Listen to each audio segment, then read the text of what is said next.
GPU.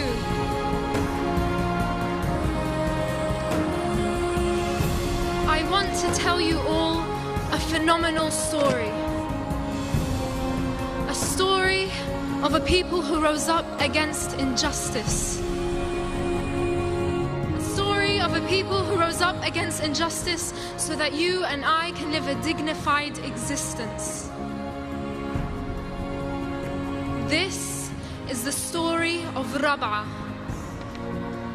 For those who don't know, Rابعه is the name of a famous square in Egypt and also means the fourth in Arabic.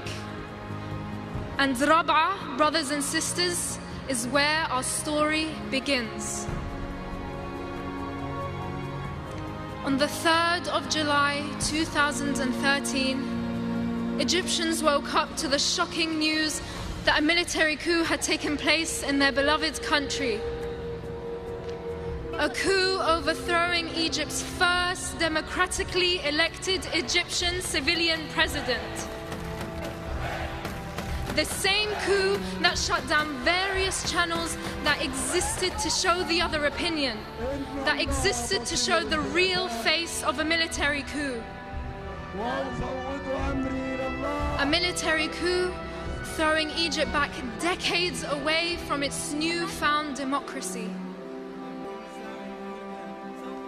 And this is where the heroes of our story come in.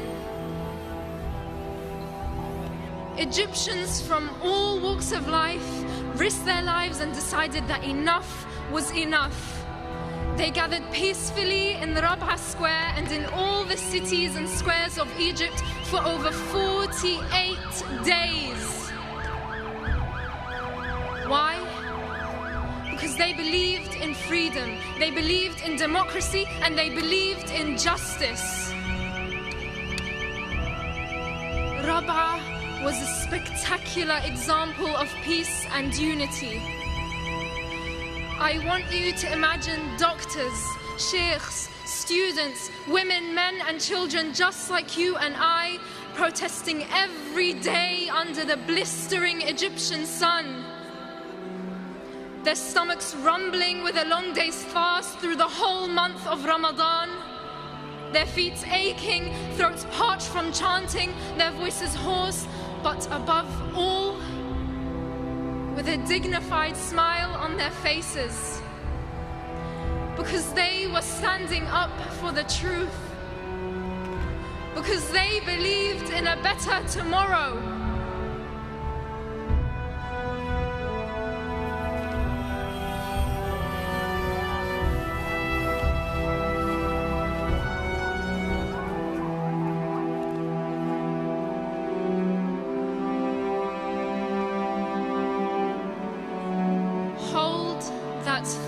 Into your mind. Remember the children's faces smiling as they're holding up placards saying, "Remember me." Remember the scenes of the protesters praying all night and chanting all morning. Keep that image of Rāb'a in your minds as I move you on to another fateful date. The 14th of August 2013. Here, our story takes a sharp and distressing turn. That day, Egypt witnessed the worst state-led massacre in its history. We're talking about women, men and children being killed in cold blood. We're talking about over 2,600 people being killed for no charge and no crime, except that they dared come out and call for freedom and democracy in their own country. It was a day that marked the complete massacre and annihilation of any form of freedom and democracy in Egypt and any of its supporters. It was a day where bodies, tents, makeshift hospitals, and even the local mosque were burnt and torched down. It was a day where bulldozers closed off exits of Rابعه and all the cities and squares of Egypt. It was a day where the military forces and the police fired tear gas and live bullets into the crowd, not sparing anyone, young or old, woman or man.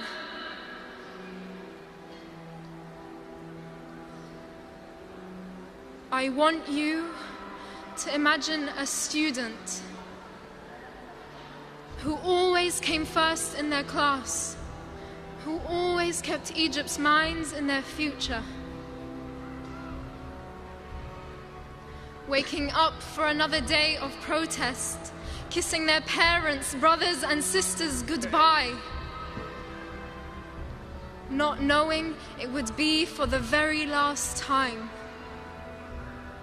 I want you to remember a man named Ahmed Asim, a man who came to convey and portray the truth through the lens of his camera.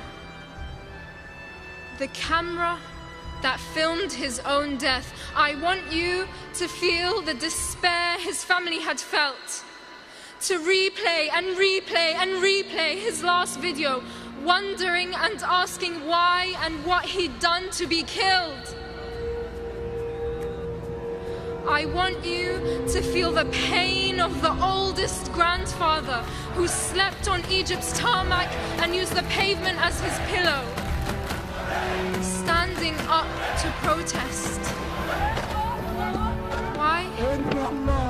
Because he wouldn't let his children and grandchildren live through the 60 years of oppression, humiliation and injustice he had to live through. I want you to know of the mother who came to protest together with her 17-year-old daughter. That day, she only left with her daughter's body. She was shot not once, not twice, but 3 times. These are not just numbers. We are not just numbers.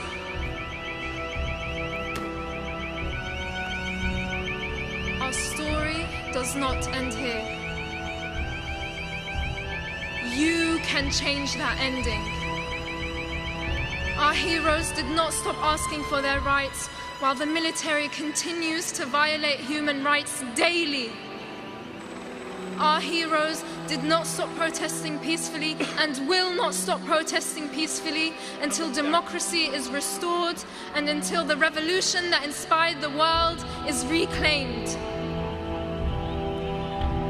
As fellow humans, we are duty-bound to uphold the basic values we all hold dear: freedom, dignity, and social justice.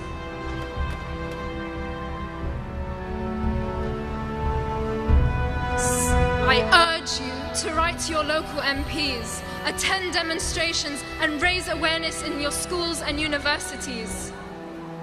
Speaking out for truth and justice is not a choice. It is an obligation and a responsibility amongst each and every one of us. Because today here at GPU and the rest of the world, we are all Rابعه. Thank you.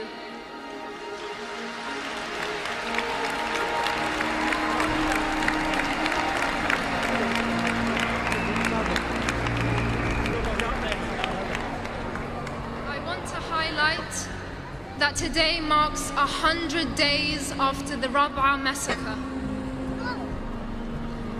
This symbol is the symbol of perseverance. It is the symbol of resistance. It is the symbol of hope. As GPU, can we all please raise our Rابعه signs for the cameras and for the world to know that we stand in solidarity with Egyptians. Thank you.